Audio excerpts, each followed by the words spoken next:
Hi, my name is Becky Nyman. I'm the daughter of Dr. David Nyman and producer of this body of work. Today, we're going to be talking about Tchelet.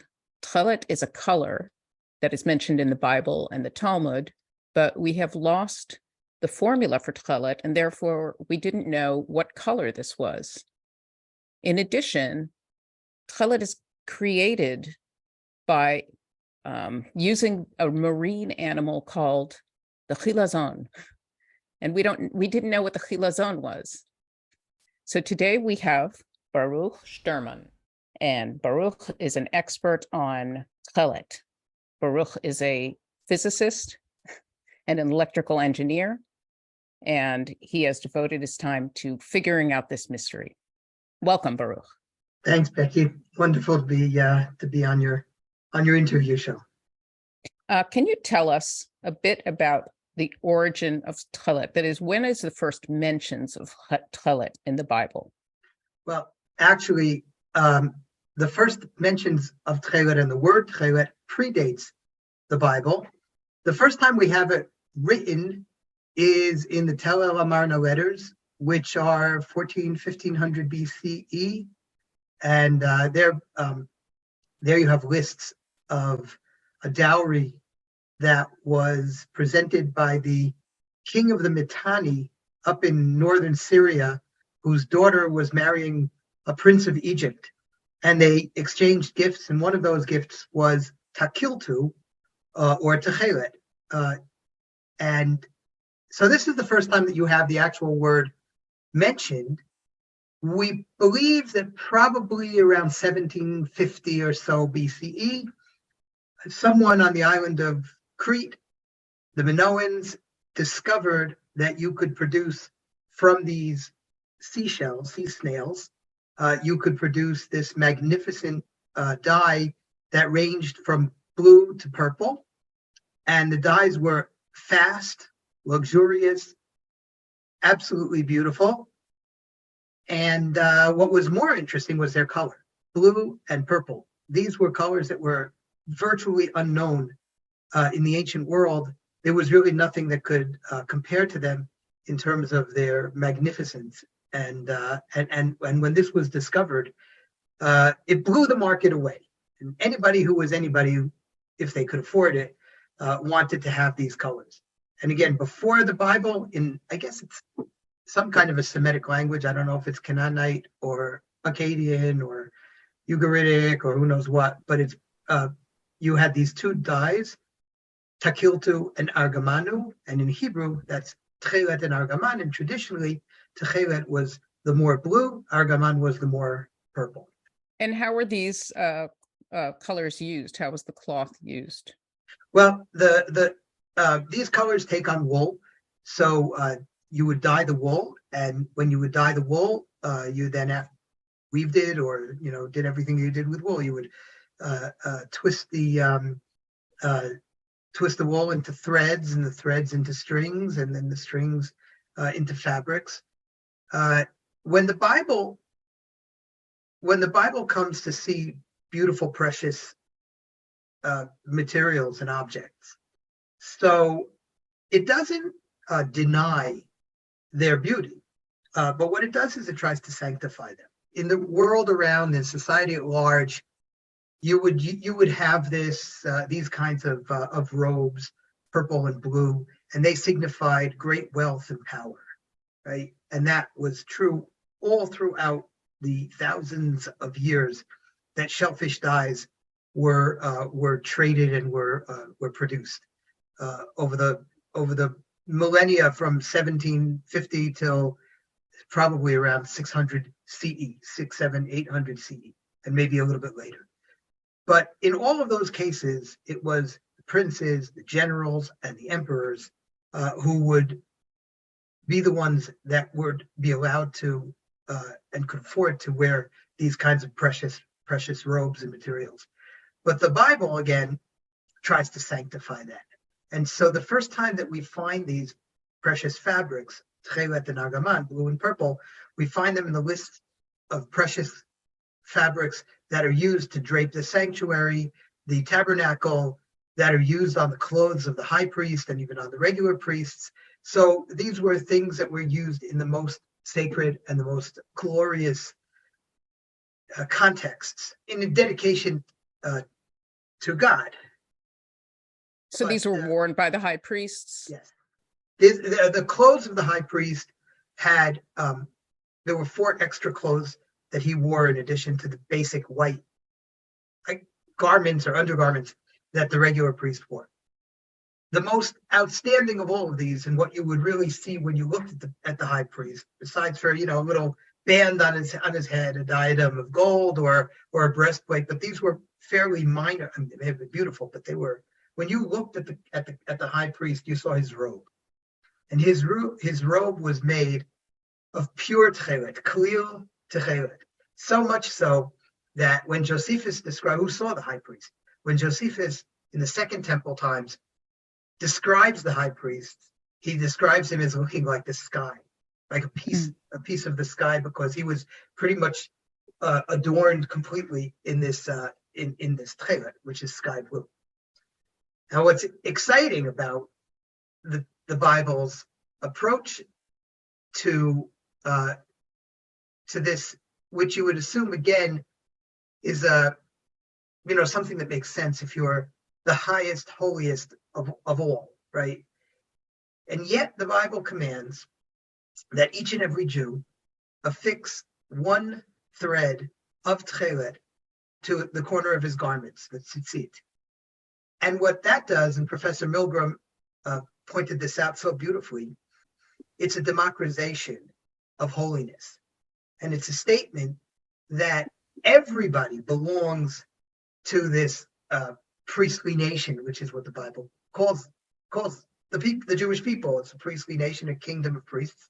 And so you had royalty, you had holiness, sanctification of a person and a person's worth and a person's actions spread to every single Jew, no matter what his station was, no matter what he did, no matter where he was, and how much other types of value one would attribute to him. So this is really a beautiful idea. Whereas in Rome, let's say later on, we're skipping a couple of thousand years, but in Rome, the emperor makes an edict, Theodosius, and then afterwards Justinian, that no one is allowed to wear Tekhelet or argaman. Anyone who does, that's tantamount to treason. You're basically wearing the clothes of the emperor.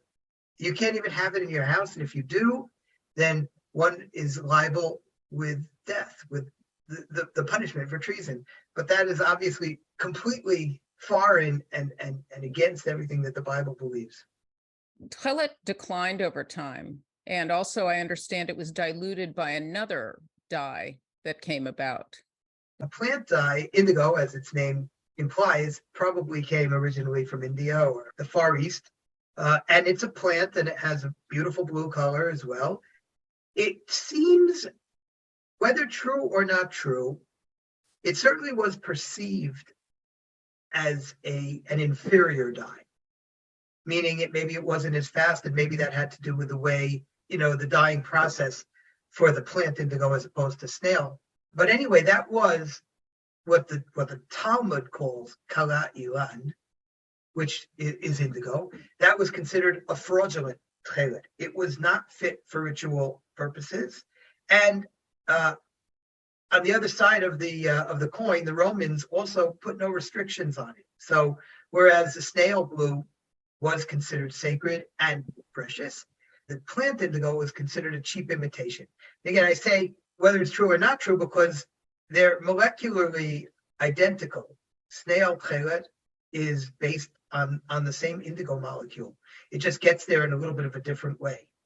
And so it was impossible to tell the difference between snail blue Tekhelet, ritually acceptable, very, very expensive, precious, and worth 20 times its weight in gold, and the cheap imitation indigo, which is, since you couldn't tell the difference, it was fair game for fraudsters to come in and start selling indigo, kala ilan, fake Tekhelet, much cheaper to produce, and that was a big problem in Second Temple times, and later on, especially in Talmudic times, So what could you do? Well, the only thing you really could do is, kind of rain down really serious curses on the head of anybody who made this kind of substitution and tried to, to trick people. What probably happened and what caused the demise of the use of Tekhelet was the oppression by the Romans. The Romans set up dye houses all over the Mediterranean, and they wanted to control this industry. It was extremely, extremely lucrative and tied very, very closely to the imperial house. So all snails that were being caught and all Tekhelet and argaman, blue and purple, that was being produced went to the royal house, whether they used it for themselves or whether they sold it. But they certainly didn't want anybody else in on the action. So that made wearing Tekhelet not only extremely, extremely expensive, and the Jewish population in Israel at that time was over the years after the destruction of the Second Temple, it was impoverished, oppressed by the Romans in every way, and both financially and physically, politically. So it became very, very difficult to obtain Tekhelet because the Romans were keeping it for themselves and they owned the dye houses. It became very, very expensive to wear Tekhelet, even though it always had been. It was even more expensive now, and it became dangerous. And we have stories in the Talmud of people smuggling Tekhelet out of Israel where it was made, or somehow or another clandestinely obtained, into Babylonia, where there was a large Jewish community, and they were caught by the Romans, by the eagle, and just by miracle they were saved. So that's a Talmudic story. So it just tells you to what lengths the Jews were still willing, or at least attempting, to keep this beautiful, beautiful commandment. Have they discovered ancient fabric that has was made, that we know is authentically Tekhelet? So the answer to that is yes, a resounding yes. And there's a little bit of a problem, and maybe we'll get to it when we talk about the rediscovery after the loss for over 1,000 years of Tekhelet. And that is the problem of purple and blue. I keep mentioning purple, blue, argaman, Tekhelet. It's a problem. We'll leave that problem maybe for a few moments. But you can find snail-dyed fabrics, not a few, that were dyed with purple from a snail.